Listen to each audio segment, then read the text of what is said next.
Assalamualaikum, jumpa lagi di Zona ASN. Video kali ini saya akan membagikan informasi tentang pendataan tenaga non-ASN tahun 2022. Dasar hukum dan tujuan dari pelaksanaan pendataan non-ASN adalah Peraturan Pemerintah Nomor 49 Tahun 2018 tentang manajemen pegawai pemerintah dengan perjanjian kerja. Kedua, Surat Menteri Pendayagunaan Aparatur Negara dan Reformasi Birokrasi Nomor B-M-185-M.S.M.02.03/2022 tanggal 31 Mei 2022 tentang status kepegawaian di lingkungan instansi pemerintah pusat dan pemerintah daerah. 3. Surat Menteri Pendayagunaan Aparatur Negara dan Reformasi Birokrasi Nomor B-1511-M.SM.00/2022 tanggal 22 Juli tahun 2022 tentang pendataan tenaga non-ASN di lingkungan instansi pemerintah. Pendataan tenaga non-aparatur sipil negara dilaksanakan dalam rangka proses pemetaan tenaga non-ASN, bukan untuk proses pengangkatan sebagai aparatur sipil negara (PNS) atau P3K. Tujuan pendataan tenaga non-ASN yaitu 1. Untuk memetakan dan memvalidasi data pegawai non-ASN di lingkungan instansi pemerintah, baik dari segi sebaran, jumlah, kompetensi, dan kualifikasi. 2. Untuk mengetahui apakah tenaga non-ASN yang telah diangkat oleh instansi pemerintah sudah sesuai dengan kebutuhan dan tujuan organisasi. 3. Data yang sudah diinventarisasi akan menjadi landasan dalam menyiapkan roadmap penataan tenaga non-ASN di lingkungan instansi pemerintah. Adapun persyaratan pendataan tenaga non-ASN berdasarkan Surat Menteri Pendayagunaan Aparatur Negara dan Reformasi Birokrasi Nomor B-M-151.SM.01.00/2022 tanggal 22 Juli 2022 tentang pendataan tenaga non-ASN di lingkungan instansi pemerintah adalah 1. Berstatus sebagai tenaga honorer kategori 2 atau THK2 yang terdaftar dalam database BKN. 2. Mendapatkan honorarium dengan mekanisme pembayaran langsung yang berasal dari APBN untuk pusat dan APBD untuk instansi daerah, bukan melalui pengadaan barang dan jasa baik individu maupun pihak ketiga. 3. Diangkat paling rendah oleh pimpinan unit kerja. 4. Telah bekerja paling singkat 1 tahun pada tanggal 31 Desember 2021. 5. Berusia paling rendah 20 tahun dan paling tinggi 56 tahun per 31 Desember 2021. Pegawai yang ditunjuk sebagai admin instansi wajib melakukan registrasi dan mengunggah SK penunjukan admin pendataan non-ASN tahun 2022 pada tautan berikut.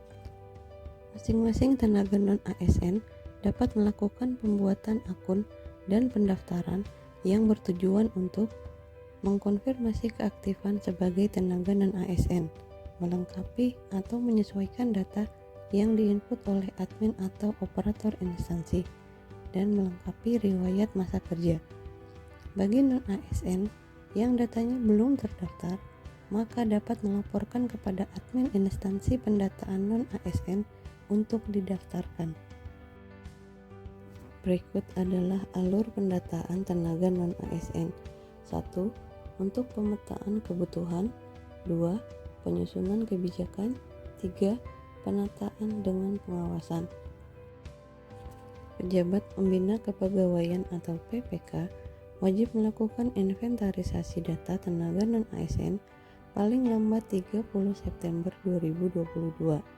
penyampaian data pegawai non-ASN harus disertai dengan surat pernyataan tanggung jawab mutlak atau SPTJM yang ditandatangani oleh PPK. Bagi PPK yang tidak menyampaikan data pegawai non-ASN sesuai dengan ketentuan yang sudah ditetapkan, maka dianggap dan dinyatakan tidak memiliki tenaga non-ASN. Berikut adalah alur proses pendataan tenaga non-ASN.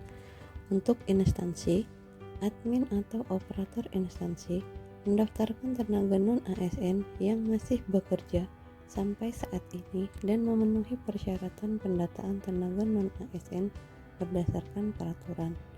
Instansi wajib melakukan checking atau pemeriksaan dari data yang diinput dan dilengkapi oleh tenaga non-ASN. Sampai batas waktu yang ditentukan, instansi wajib melakukan finalisasi. Instansi wajib menggugah SPTJM atau surat pertanggungjawaban mutlak sebagai hasil akhir pendataan tenaga non-ASN. Untuk tenaga non-ASN, setelah didaftarkan oleh instansi tenaga non-ASN, dapat membuat akun pendataan non-ASN, lalu melakukan registrasi untuk memonitor, mengkonfirmasi, dan melengkapi riwayat kerja tenaga non-ASN masing-masing. Tenaga non-ASN dapat mencetak hasil resume berupa bukti pendataan non-ASN. Proses melengkapi riwayat oleh tenaga non-ASN akan berhenti atau selesai ketika instansi menyatakan finalisasi. Berikut adalah alur user THK2 dan pegawai non-ASN dalam pembuatan akun.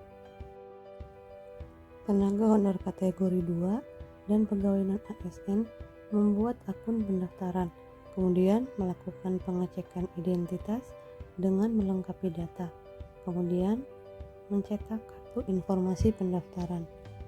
Jika gagal dalam pengecekan identitas, maka akan mendapatkan notifikasi data salah atau belum ditambah admin. Berikut adalah alur user THK2 dan pegawai non-ASN untuk login.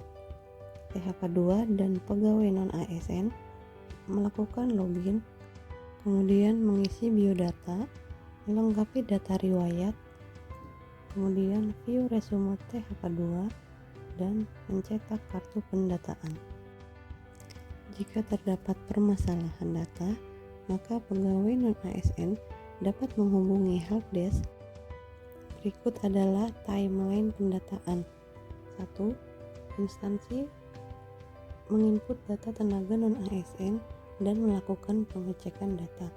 Untuk tenaga non-ASN, membuat akun dan registrasi, kemudian mengkonfirmasi atau melengkapi data dan riwayat masa kerja. 2. Instansi pada pra-finalisasi yang menutup semua proses kegiatan pendataan pada tanggal 30 September 2022. 3. Instansi mengumumkan daftar tenaga non-ASN yang masuk dalam pendataan atau uji publik pada kanal instansi masing-masing. Untuk tenaga non-ASN bisa memeriksa dari pengumuman instansi. Demikian informasi yang dapat saya bagikan. Semoga informasi ini bermanfaat. Dukung channel ini dengan klik like, komen, dan subscribe.